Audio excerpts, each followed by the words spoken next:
स्वातंत्र्य सेनानी कैलासवासी श्रीपाल आलासे काका कुरुंदवाड अर्बन बँकेने शेतकरी, महिला आणि तरुण उद्योजकांना केंद्रस्थानी ठेवून विविध कर्ज योजना राबवत आर्थिक प्रगतीचा नवा टप्पा गाठला। बँकेने आर्थिक वर्षात 700 कोटी रुपयांच्या एकूण व्यवहाराचा टप्पा यशस्वीरित्या पूर्ण करत 2,36,00,000 रुपयांचा निव्वळ नफा मिळवला असल्याची माहिती अध्यक्ष प्रदीप पाटील यांनी पत्रकार परिषदेत दिली आहे।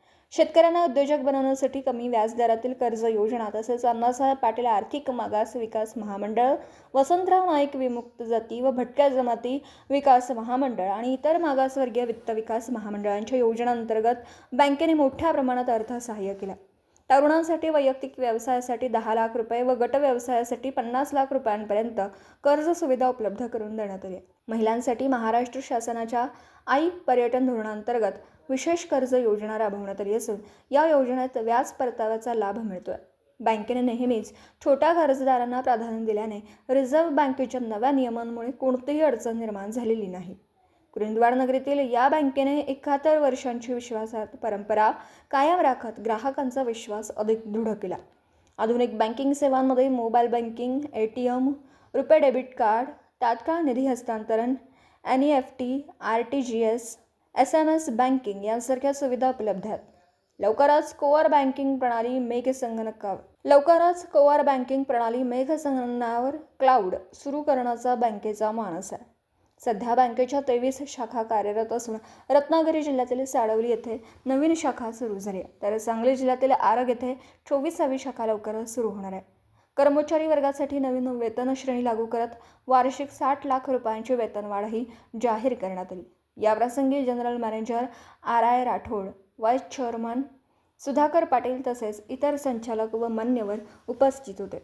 नमस्कार।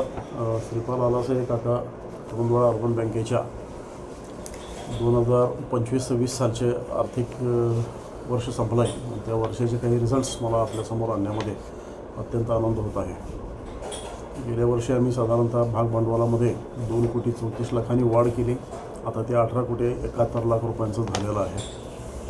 ठेवीसुद्धा सगळ्या आमच्या ग्राहकांनी आणि सभासदांनी आमच्यावरती चांगला विश्वास ठेवला आणि ठेवीमध्ये 57,21,00,000 रुपये एवढी घसघशीत वाढ झालेली आहे आणि आता आपल्या बँकेच्या ठेवी 438,15,00,000 इतक्या रकमेच्या झालेल्या आहेत।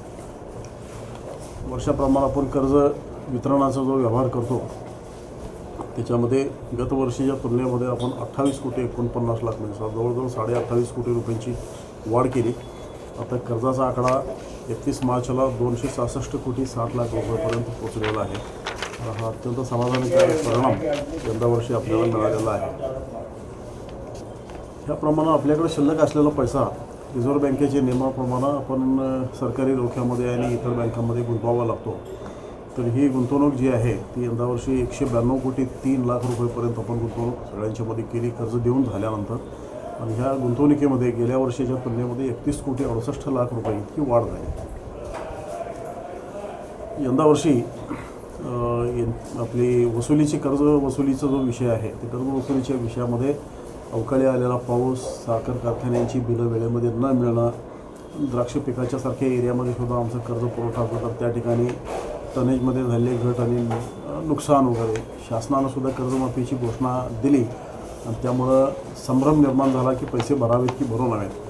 अशा सुद्धा परिस्थितीमध्ये विपरीत परिस्थितीमध्ये आपण NPAची वसुली आपल्या सगळ्या स्टाफनं चांगल्या पद्धतीने केली। कर्ज व्यवहार सगळे चांगले ठेवायचा प्रयत्न केला आणि बँकेचा ग्रॉस NPA त्याच्यामुळं 3.10% राहिला आणि नेट NPA 1.02% इतका राहिलेला आहे। या सगळ्या वसुलीसाठी बँकेचे स्टाफ, बँकेचे संचालक आणि बाकीच्या सगळ्या म्हणजे कर्जदारांनीसुद्धा सकारात्मक प्रतिसाद दिल्यामुळं आपण हा आकडा गाठू शकलो। जनरली फायनान्शियल साऊंड आणि वेल मॅनेज म्हणजे थोडक्यात उत्तमरित्या चालवलेल्या बँकेचे जे निकष आहेत त्यातला पहिला निकष जो असतो तो आपल्या भांडवलाची पर्याप्तता CRAR म्हणतो, त्याला कमीत कमी 12% रिझर्व्ह बँकेच्या नियमाप्रमाणे ठेवावं लागतं।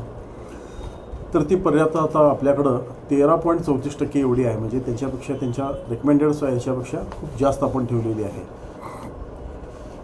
ह्या सगळ्याचा परिपाक म्हणून यंदा वर्षी बँकेला 4,63,00,000 रुपये इतका ढोबळ नफा झाला आणि बँकेच्या सगळ्या तरतुदी आणि परिपत्रकाप्रमाणे येणाऱ्या ज्या काही सगळ्या वैधानिक गोष्टी आहेत सगळ्या वजा झाल्यानंतर निव्वळ नफा 2,36,00,000 रुपये इतका झालेला आहे.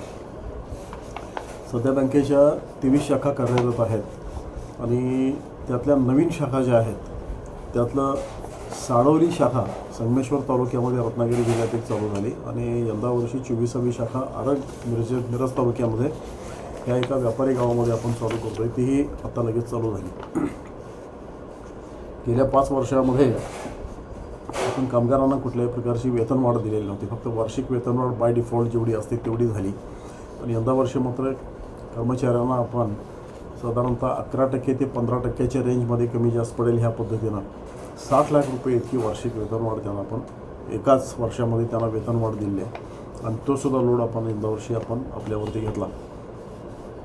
आपली बँक आहे ती सगळी बहुतांशी शेती आणि शेती आधारित उद्योगांसाठी कर्ज पुरवठा करत असते आणि त्याच्यामध्ये अण्णासाहेब पाटील आर्थिक मागास विकास महामंडळ, त्याच्यानंतर वसंतराव नाईक विमुक्त जाती आणि भटक्या जमाती विकास महामंडळ आणि महाराष्ट्र राज्याचं इतर मागासवर्गीय म्हणजे OBC विकास महामंडळ ह्या सगळ्या महामंडळाच्या योजना आपल्या बँकेत आपण चालू केल्या आणि 15 लाखाच्या लिमिटपर्यंत आणि काही केसमध्ये 10 लाखाच्या लिमिटपर्यंत आपण त्यांना कर्जासाठी व्याज आम्ही घेतो आणि परतावा शासन देतं, म्हणजे थोडक्यात त्यांना ते बिनव्याजी पडतं. अशा पद्धतीने ते चालू केलेलं आहे. त्यात जवळजवळ 600-750 प्रकरणं आपल्याकडं झाली आणि यंदा वर्षी महाराष्ट्र शासनानं महिलांच्यासाठी म्हणून पर्यटन संचालनालयामार्फत आई म्हणून एक योजना चालू केली आहे. महिलांच्यासाठी साधारणतः 15 लाख रुपयापर्यंतचा कर्ज पुरवठा याच्यामध्ये होतो आणि 4.5 लाख रुपयापर्यंतचं व्याज त्याच्यावरती जे पडलेलं असतं ते त्या सरकारनं त्याला माफी द्यायचं धोरण ठेवलेलं आहे. तर ह्या योजनेच्या अंतर्गत आपल्याकडं जवळ आपल्या तालुक्यामध्ये आणि आपल्या जिल्ह्यामध्ये 80 प्रकरणं सगळी झालेली आहेत आणि कोल्हापूर जिल्ह्यामध्ये सगळ्यात जास्त 80 प्रकरणं करणारी बँक म्हणून आपल्या बँकेचं नाव आता ह्या ठिकाणी आलेलं आहे. तर ह्या सगळ्या गोष्टी लक्षात घेता यंदा वर्षाच्या कामगिरीवरती मी स्वतः एक चेअरमन म्हणून किंवा बँकेचा ध्वजधारक म्हणून मी अत्यंत संतुष्ट आहे. पुढच्या वर्षी याच्यापेक्षा चांगली कामगिरी होईल याचा विश्वास आहे आणि यंदा वर्षी प्रशिक्षण आणखी अत्यंत चांगली नम्र आणि तत्पर ग्राहक सेवा या जोरावरती आपली बँक अजून पुढं कूच करेल याची मला खात्री आहे. मला चॅनलवरती 2 मिनटं बोलायची संधी मिळाली त्याबद्दल चॅनलच्या संचालकांचा मी आभार मानतो. थँक्यू. दिवसभरातील घडामोडींचा आढावा घेण्यासाठी पाहत रहा N24 मराठी न्यूज चॅनल.